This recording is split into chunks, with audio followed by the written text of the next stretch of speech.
Howdy, what's going on? Quinn Idgit Reads and Rambles, and I was watching a video. I was watching Brian from Bookish do this tag, and I seen all the prompts and everything, and I figured I would love to do this. But unfortunately, I was not tagged, so of course, I was offended and I ruminated for a little bit.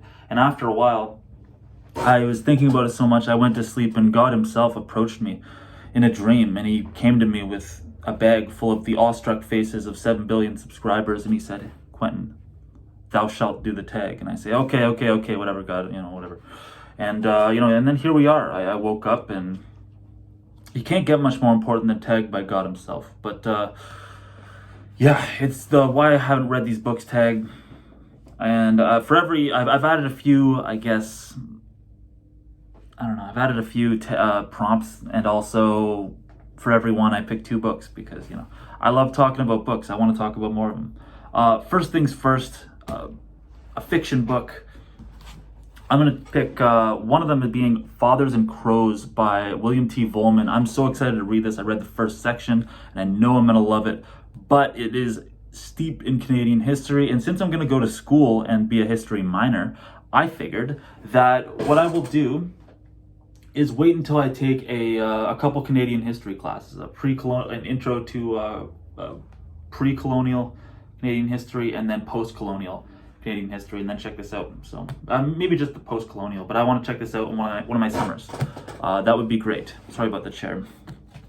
I know I'm gonna love this too. And William Vollmann, I read The Atlas by him and loved it. For the most part. Yeah, William T. Vollmann, Fathers and Crows. The next book that I'll talk about, why I haven't read, is Spring Snow by Yukio Mishima, I don't know. And overall, there's the Sea of Fertility tetralogy, and I get that people love Mishima, but I have not seen evidence of real greatness in his novels. I've liked all of them that I've read. I've read Confessions of a Mask. I have read Confessions of a Mask, Temple of the Golden Pavilion, and The Sailor Who Fell from Grace with the Sea. I see it, but I don't see greatness. I see a good author that is just fun to read, interesting personality. That's the best thing about reading Mishima, is just he's an interesting personality to engage with on the page. But overall, haven't seen greatness. I have this. I want to get to it. The whole Sea of Fertility tetralogy. It's way up back there. But yeah. Anyways, give me my light, ST. But okay, what else? A nonfiction book. Where did I leave them? Okay, I got 2 nonfiction books. The first one is Walden and Civil Disobedience by Henry David Thoreau. And this one I'm just really excited to read, but I kind of got to wait for the right time. I also have Ralph Waldo Emerson's essays, but yeah, I never really got around to it. I do want to, but lately my mind has not been on that type of stuff. Sorry, you can hear lawnmowers, the neighbors cutting their lawn. But and then just never got around to it. I find myself my interest waxes and wanes in these types of things. So yeah. The next one is Writing Fiction by Janet Burroway. I'm really excited to read this. I'm sure it's good. I read a section on characters and how to write good characters in this. But truth be told, I find reading craft books, like books on, what is a good plot, what are good characters, all that. I find that kind of distracting when I'm sitting down to write, and I find the more I read these types of books, the less writing I get done. Yeah, so it's really been about that. But I've been in kind of a dry spell as of late, so, maybe I'll do, I don't know, maybe I'll read it, and maybe it'll, get my ass going on some stuff. A classic, 2 classics here. First, the Middlemarch. I'm probably gonna like this, but the thing is, I have these kind of irrational assumptions about Victorian novels. Honestly, I find a lot of the sensibilities of Victorian novels aren't really to my taste. I find a lot of the Victorian tropes and those types of things, like the tropes, certain parts of the prose style, I find incredibly corny. I don't like a lot about Victorian novels, but this is not some kind of cheeky, Dickens-ish, like cartoonish, whatever. And in many ways, I think Dickens is like the stereotype in terms of like Victorian tropes, I'm not a fan of. But although he does have some good books, I liked Hard Times, but that was a tough pill to swallow, boy. But yeah, Middlemarch by George Eliot, and I'm sure I'm gonna like this actually because I'm down for some good characters, and this I'm sure I'm gonna enjoy, especially because I believe in George Eliot. I've read excerpts of her stuff and I've actually liked it. But, it's these irrational Victorian novel things that I have in my own mind. It's personal. Don't take it too seriously because, I'm an idgit. What do I know about what I'm talking about, okay? The next one would be the Oresteia by Aeschylus. I have this version and I'm sort of excited to get into it, but again, my interest in these areas of literature waxes and wanes. There are certain things that I'm always gonna want to get at, mostly modernism and postmodernism. I'm always gonna want to dive into that stuff, and undiscovered gems from those eras, yes, but the classic stuff I really have to be in the mood, and I got this a while ago. I have not been in the mood, but I'm sure I'm gonna enjoy this at some point, or enjoy parts of it, but maybe I'll read some of it in when I go to school. I don't know. Okay, for books I've owned forever but didn't read, first things first, The Waves by Virginia Woolf, because I've owned this for such a long time. I read To the Lighthouse, I want to say 3 years ago, and I was floored by To the Lighthouse. The dinner scene there is just so good. And I read Mrs. Dalloway, and there are parts of that book I have memorized as well. I've memorized some of my favorite passages from certain books. One of my in Mrs. Dalloway, how does it go? It goes something like, it's talking about Big Ben tolling. It says, first the warning, musical, then the hour, irrevocable. Something like that. I thought that was, that was a gorgeous book. And I adore Virginia Woolf's writing. And the reason I haven't gotten to this is because I know I'm going to love it. And I know I'm just going to totally get into this book, and I'm constantly delaying the gratification of this book. But at some point I have Orlando right here as well. But yeah, I'm so excited to get into this that I know I want to delay it. Irrational, I tell you. The next one is Charles Dickens, who's okay. I mean, I have to be in the mood for his stuff. I'm not the biggest fan of Dickens, but I enjoyed Great Expectations when I started reading classics. A buddy of mine, when I first went around at university, gave me Great Expectations. I liked it.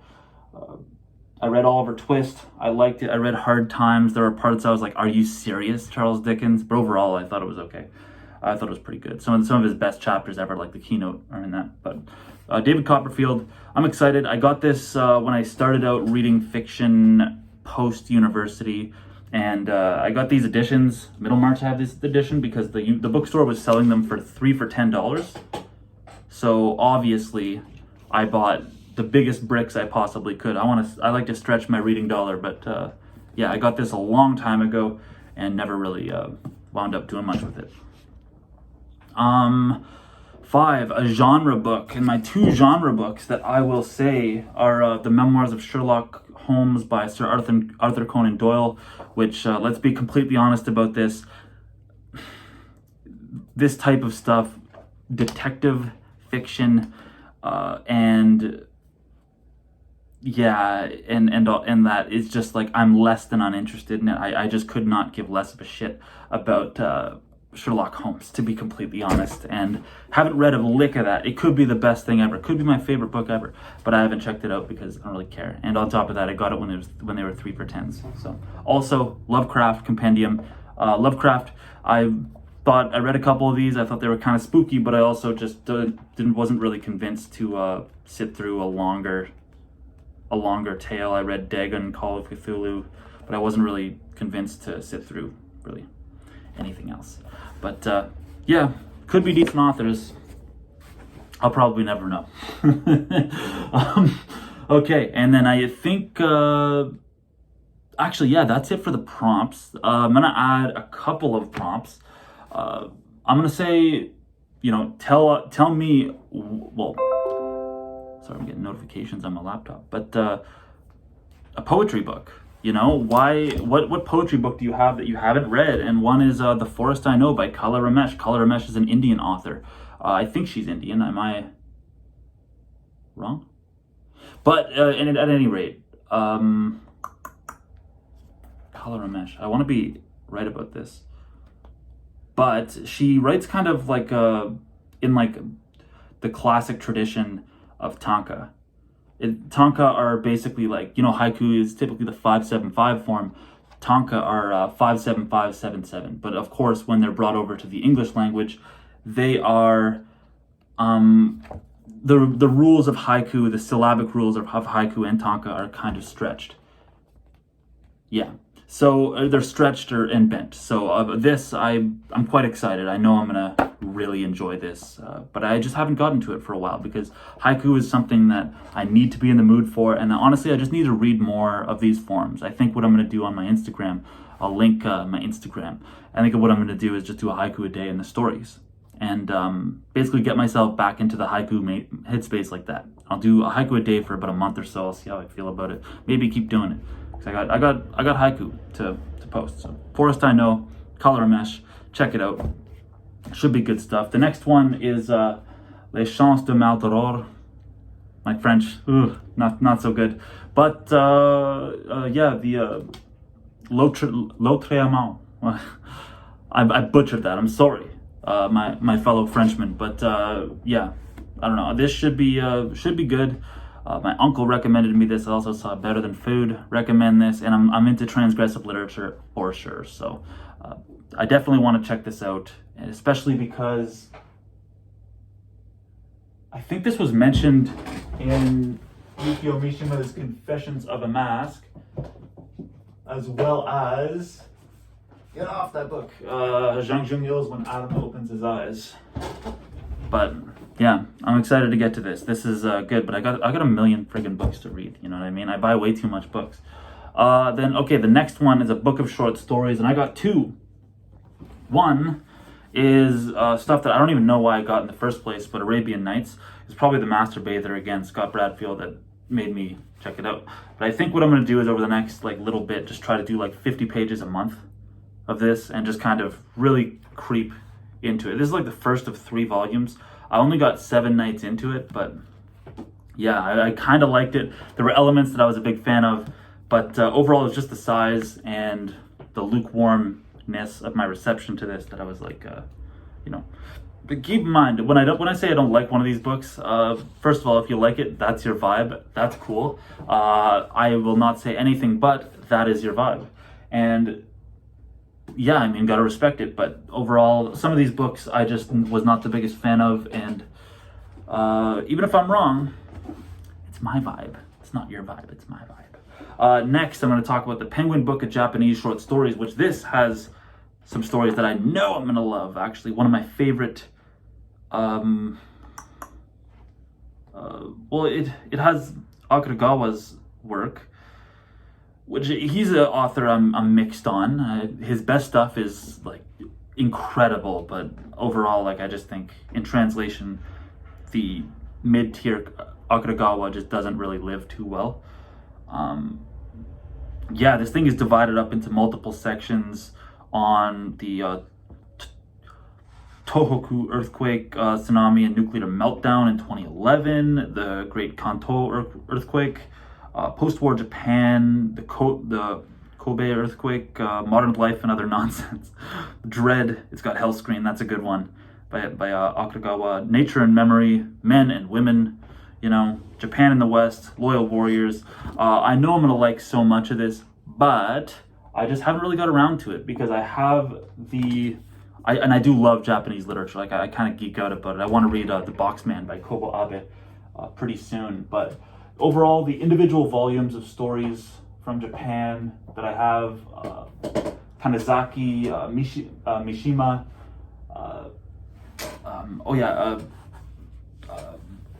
Kawabata's Palm of the Hand stories, just brilliant collections. But yeah, that's basically all I got. And I guess I kind of have to throw drama on there.